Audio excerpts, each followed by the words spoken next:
গতকালই প্রবল জনরোষের মুখে পড়েন অভিষেক বন্দ্যোপাধ্যায় সোনারপুরে গিয়ে। আর সেই ঘটনায় ইতিমধ্যেই 5 জনকে গ্রেপ্তার করা হয়েছে। গতকাল যখন সোনারপুরে যান অভিষেক বন্দ্যোপাধ্যায়, তখন তাকে লক্ষ্য করে চোর চোর স্লোগান দেওয়া হয়, জুতো ছোড়া হয়, ডিম ছোড়া হয়, একেবারে ধুমধুমার পরিস্থিতি তৈরি হয় গতকাল সোনারপুরে। ধৃত 5 জনের মধ্যে একজনের নাম আকাশ গায়েন, অপরজন জয় সেনগুপ্ত। তৃণমূল সাংসদের কলার ধরে পর্যন্ত টান দেওয়া হয়, প্রবল ধাক্কাধাক্কি হয় সেই সময়। গতকাল রাতে এলাকা থেকে 5 জনকে গ্রেফতার করে পুলিশ।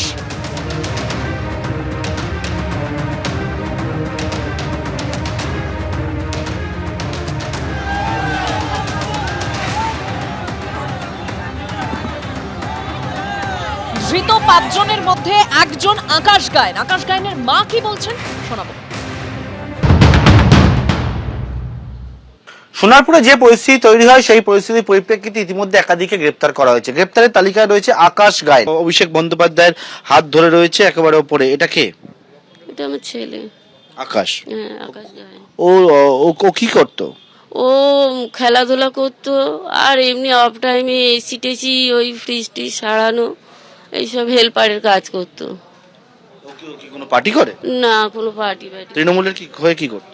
তৃণমূলে এমনি বুথে বসতো আমাদের এখানটা সামনে, ওই বলতো বস এরকম। বিধায়কের সঙ্গে, কাউন্সিলরের সঙ্গে? কাউন্সিলর মানে ওই তো ওই লাভলির সঙ্গে ওই খেলতে, ফুটবল খেলাই ফটো ছিল।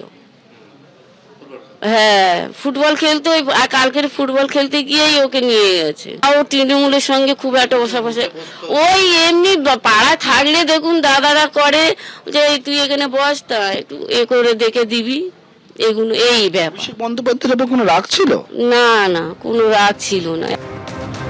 গতকাল দফায় দফায় বিক্ষোভের মুখে পড়েন অভিষেক বন্দ্যোপাধ্যায়। প্রবল জনরোষের মধ্যে পড়তে হয় তাকে। আর এই ঘটনায় ইতিমধ্যেই 5 জনকে গ্রেপ্তার করা হয়েছে। একেবারে গতকালের ছবি দেখতে পাচ্ছেন। প্রথমে বাইকে সওয়ার হন অভিষেক বন্দ্যোপাধ্যায়, তখন তাকে ঘিরে বিক্ষোভ দেখানো হয়। তারপর হেলমেট পরিয়ে এলাকায় ঢোকানো হয় অভিষেক বন্দ্যোপাধ্যায়কে। আর এই ঘটনায় ইতিমধ্যেই 5 জনকে গ্রেপ্তার করা হয়েছে।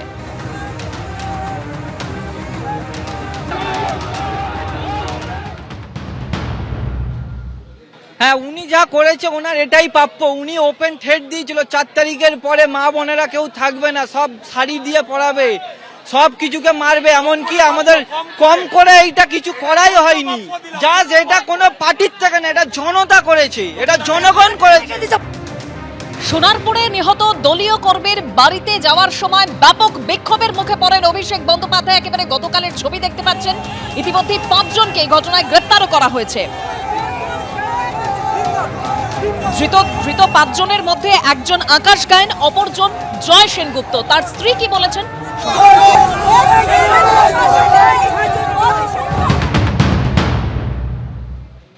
পুলিশ সন্ধেবেলা গতকাল 8টা সাড়ে 8টার দিকে এসেছিল। এসে ওনাকে বলা হয়েছে যে একটু আপনাকে থানায় যেতে হবে, বড়বাবু ডেকেছেন, স্টেটমেন্ট দিতে হবে সোনারপুর থানায়। তা আমার হাজবেন্ড সাথে সাথেই চলে গেছে। যখন থানায় মিটিং কমপ্লিট করে বড়বাবু বাইরে বেরিয়ে আসেন, আমার সেই ভাই জিজ্ঞেস করেন যে স্যার কি হলো, জয় সেনগুপ্তকে যে নিয়ে এলেন ওনাকে কি বলছে, না ওনাকে তো এখন ছাড়া যাবে না, আমরা বসিয়ে রেখেছি, পরে দেখছি কি করা যায়, এখন কারোর সাথে দেখা করতে দেওয়া যাবে না, কালকে সকালের আগে কিছু হবে না। উনি তৃণমূলের একজন ভালো কর্মী হিসাবেই পাড়ায় পরিচিত। 1998 সাল থেকে উনি তৃণমূল করেন, উনি এখনও তৃণমূলই করেন। এই যে বিজেপি যে রং লাগানোর চেষ্টা করছে এবং ওনাকে ফাঁসানোর চেষ্টা করছে যে অভিষেক ব্যানার্জিকে আক্রান্ত হওয়ার পিছনে উনি রয়েছেন, এটা কি করে সম্ভব হয় আমার তো সেটাই মাথায় আসছে না। উনি তো বরাবরই তৃণমূলই করে আসছেন। কখনো একজন তৃণমূলের কর্মী হয়ে উনি কখনো অভিষেক ব্যানার্জিকে মার খাওয়ানোর কি চেষ্টা করতে পারে? কালকে যখন বিকেলবেলা অভিষেক বন্দ্যোপাধ্যায় এখানে এসেছিলেন, উনি কোথায় ছিলেন? উনি বাড়িতেই ছিলেন। গতকাল সোনারপুরে অভিষেক বন্দ্যোপাধ্যায়কে দেখে বিক্ষোভ দেখানো হয়, যে ঘটনায় ইতিমধ্যেই 5 জনকে গ্রেপ্তার করা হয়েছে। আর এ নিয়ে বিজেপি রাজ্য সভাপতি শ্রমিক ভট্টাচার্য কি বলেছেন শোনাবো। তৃণমূলের সঙ্গে তৃণমূলের গন্ডগোল, কারণ তৃণমূল আদপেই কোনো রাজনৈতিক দল ছিল না। যারা অভুক্ত ছিলেন তারা এখন আক্রমণ করছেন। আর প্রশ্ন তো মানুষের মনের মধ্যে আছে, এখন বিবৃতি দিয়ে কি হবে? 321 জন বিজেপি কর্মী খুন হয়ে গেছেন 2016 সালের আগে থেকে। আপনারা একবার 2021 সালে নির্বাচন পরবর্তী 15টা দিনের কথা, 25টা দিনের কথা চিন্তা করুন, আর আজকে তাকিয়ে দেখুন। প্রশাসন যা ব্যবস্থা নেবার সে ব্যবস্থা নেবে, সরকার সরকারের মতো চলবে। সেখানে যদি আমাদেরও কোনো কর্মীর বিচ্যুতি হয়ে থাকে, পুলিশ তার বিরুদ্ধেও ব্যবস্থা নেবে। দলের পক্ষ থেকে পরিষ্কার বার্তা আছে, এই ধরনের তৃণমূলীদের সঙ্গে, দলবদ্ধদের সঙ্গে যোগাযোগ রাখবেন না।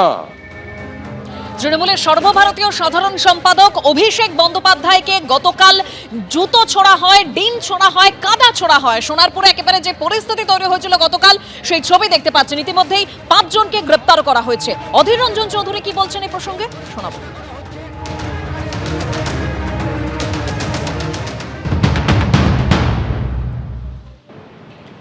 আমি নিজে এমপি থাকা অবস্থায় এই তৃণমূলের আমলে রানীনগরে কংগ্রেসের পরিবার পরে হামলা করে তাদেরকে জখম করে দেওয়া হলো, তাদেরকে দেখতে যেতে পারিনি। সেটা পুলিশের উপস্থিতিতে তৃণমূলের লোকরা ঘিরে আমার গাড়ি আটকে দিল। হাইকোর্টের অর্ডার নিয়ে গেছি, সেখানকার এসপিকে বলছি, পুলিশকে বলছি, তারা তো এলোই না, বরং আমাদের যে ঝান্ডা, সেই ঝান্ডাগুলোতে যদি লাঠি থাকে তাহলে ঝান্ডা নিয়ে যেতে দিল না। নমিনেশন ফাইল করতে আমরা পারিনি। তো এই দৃশ্য দেখতে দেখতে আমরা অভ্যস্ত হয়ে গেছি।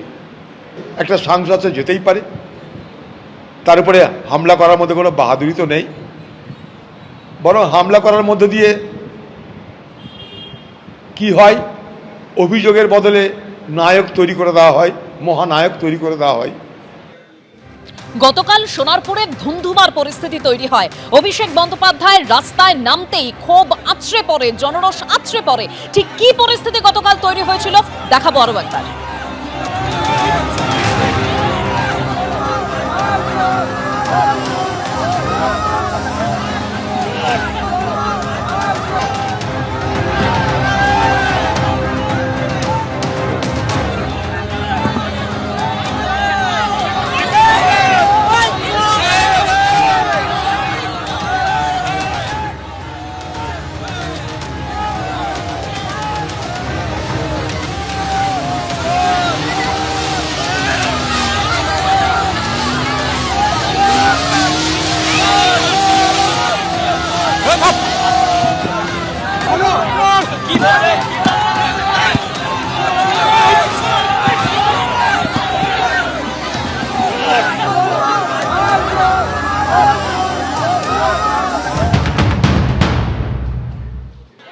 এই পরিস্থিতি ওর নিজের জন্য বেশি হয়েছে, ওর নিজের দোষ। ওনার সবচেয়ে বড় একটা বাবা 15 বছরের মানুষের, পশ্চিমবঙ্গের মানুষের জীবন শেষ করে দিয়েছে। আর একটা ব্যাপার, সবচেয়ে বড় ব্যাপার, উনি মহিলাদের কোনো সম্মান রাখেনি। আর সঙ্গে কয়েক সেকেন্ডের মধ্যে বলেছে আমি এমন কিছু করতে পারি, একটা রিভলিউশন শেষ করে দিতে পারি, একটা জাতিকে শেষ করে দিতে পারি। আমরা আস্থা পাইনি, আমরা কোনো একটা খাবার পাইনি, আমরা একটা কম্বল পাইনি। যা তো এসছে তা তো সব চেপে দিয়েছে তৃণমূলের লোক। হ্যাঁ, তৃণমূলের লোক। আমরা যখন গেছি আমাদের দূর দূর করে দাবড় দিয়েছে। আর দেখো না রাস্তাগুলো, যেখানে তৃণমূল আছে সেখানে রাস্তা আছে। আর হচ্ছে যত মাঠের লোক নাকি আমরা কেউ ভোট দিই না। দিন আগে যে বেহালা যে 12 বছরের মেয়ে যে গ্যাং রেপ হয়েছিল, তখন কি অভিষেক দেখতে গেছিল? আর অভয়াকাণ্ড তো আছেই। অভিষেক কি গেছিল? সে 4 দিন আগে যে 12 বছরের মেয়ে যে গ্যাং রেপ হলো, তখন কি গেছিল? তখন দেখতে যায়নি। তাহলে সেখানে কি গেছিল? প্রতিবাদ করবে যখন সবটাই করবে। ওই একজনকে তুমি ভালো চোখে দেখবে আর সবাই মার খাবে, এটা হতে পারে না। আর 17 জায়গায় যার বাড়ি সে কি বিচার করবে? এবিপি আনন্দ, এগিয়ে থাকে, এগিয়ে রাখে।